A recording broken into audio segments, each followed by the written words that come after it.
both of my channels. What's up, assholes? This is Walker, and I run a different channel that has no fucking subscribers called Walmart's Revenge, and my friend Samuel here and I decided to start our own Duel channel called Poke Battle HQ, even though it's in no way headquarters and we just couldn't think of any names. So, why don't you introduce yourself, Sam? Hi, everybody. Alright, so we've got two matches here. The first one is me, and the second one is me. The first one, I'm using this incredibly OP team that has only evolutions of Eevee, which all play support roles, so it actually sucks fucking monkey cock. And the second one is me just outplaying this poor old sap, despite my misplays. So, we have two decent games for you, and Sam and I are just going to talk a little bit. What do we want to cover, Sam? What do you want to cover? How about the mono steel type that I played today? Oh yeah, so Sam here, we're sitting down, Sam comes over, and we're sitting here, and Sam logs into Pokemon Online, and he finds a match. Of course, he doesn't enter 0 in the force battle rating thing, so he's playing a complete retard, and this dude has a mono steel type team. Yeah. Now, Sam, what did you think of this mono steel type team? What was it? I can't even remember what it was. It was like Lucario, Skarmory, Magnezone. That's all I remember. Fortress. Yeah, Fortress and Ferrothorn and someone else. I'm really not quite sure. I'll think of it. But my I Heatran had a really that's fun what it was. time. Oh yeah. It was Heatran at 6. My Heatran had a really good time that game. I think I had like 4 takedowns. It's a really... People, if you're thinking of building yourself a mono steel team, go kill yourself. Because you're going to end up doing that anyways. Oh god. Yeah, that's just not a good idea. I remember we also wanted to talk about just dragon types, and just, more specifically the dragons that are a bit OP because of their ability to cover their own weaknesses. So Sam, what do you... Do you think, I know we're gonna touch on Dragonite and Salamence later, because that's, They're in a league of... They're in a league of their own. What do you think about Haxorus? I think I really don't like Haxorus leads at all. Right. Because, I have Ice Attacks on my 2 Pokemon that don't start, so it can always pretty much get off an Outrage and maybe even take out a Pokemon before I can switch in and kill it, or it can take about like half the HP off my defensive Jellicent, because its attack set's pretty high. Yeah. So, I don't really have a problem with Haxorus. What do you think? Yeah. Well, one of the main weaknesses, it's not super huge to the point where they're unplayable. But one of the main weaknesses of Dragonite and Salamence is that Stealth Rocks, they take 25% from Stealth Rocks. Yeah, Haxorus doesn't have that problem. However,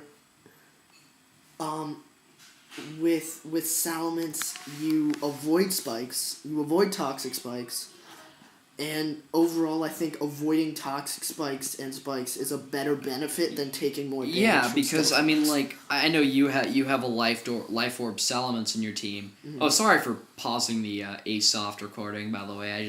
My computer was shitting out, so I'll pause it twice.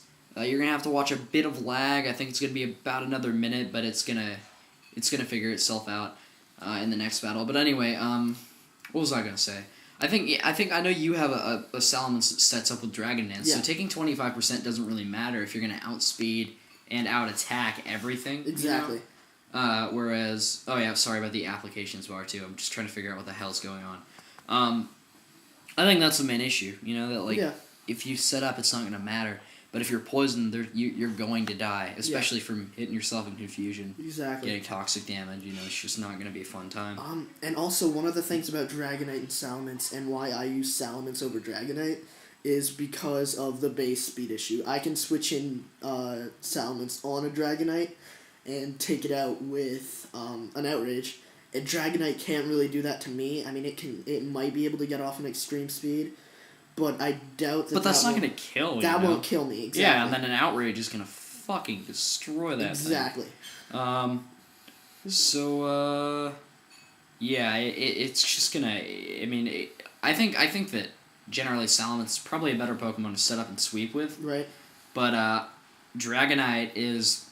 I don't know. I think Dragonite kind of contributes to the rest of your team more because it is bulkier, isn't it? Yeah, and you can kind of pull off a defensive role with Dragonite.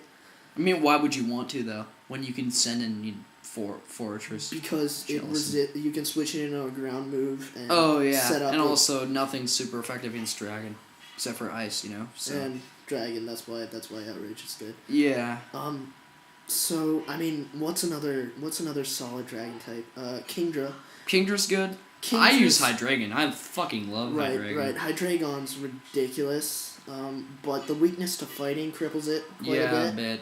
And I don't run psychic moves on it, so but I have 2 ghost Pokemon on my team, so that seems to work out for me. So you can deal with that. Yeah.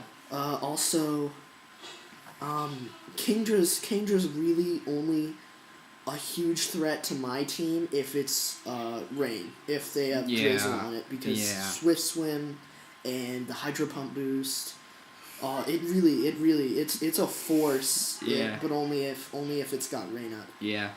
Because you need Politoed and stuff. Yeah. I fucking hate Politoed. Yeah, Politoed. Why don't we talk about Politoed?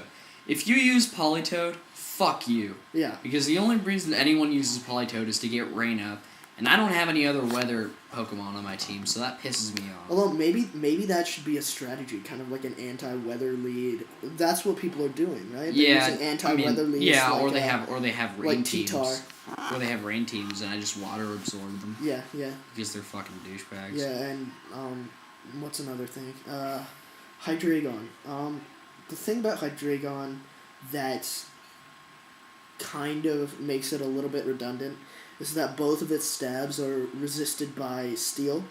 Oh, yeah. Which means that its Earthquake will be much less powerful.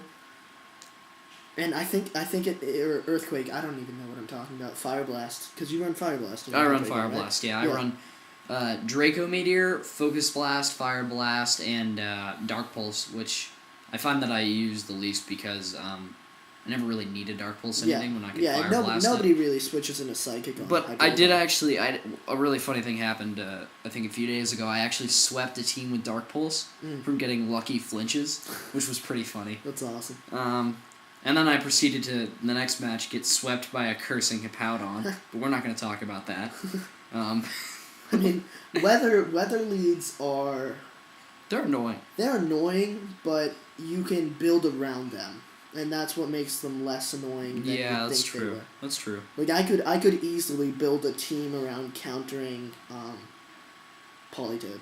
It wouldn't be that hard. Yeah, but I mean, I wouldn't really want to because then I'd lose against like every other team. Exactly. Like I'd say like 1 out of 5 teams run Politoed, which is absurd. Right. And really annoying. Right. But I mean, the thing about my team, which is really good, is I have a Machamp lead.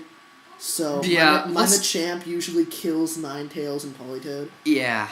Almost all the time. Alright, well the video's winding up, but first why don't we end on talking about your Machamp lead because you have a very, very great strategy with your Machamp. Yeah. My strategy with my Machamp lead is let it fuck around for whatever it wants to do, and then have it die. And let it rest on its couple of casualties that let me set up with one of my other leads like Salamence or wow, how am I forgetting my Pokemon? Heatran. There we go. Alright, well the gameplays are over. So we'll see you later and we'll definitely keep posting on this channel. This is actually really fun, so say bye, Sam. Bye. Bye, assholes.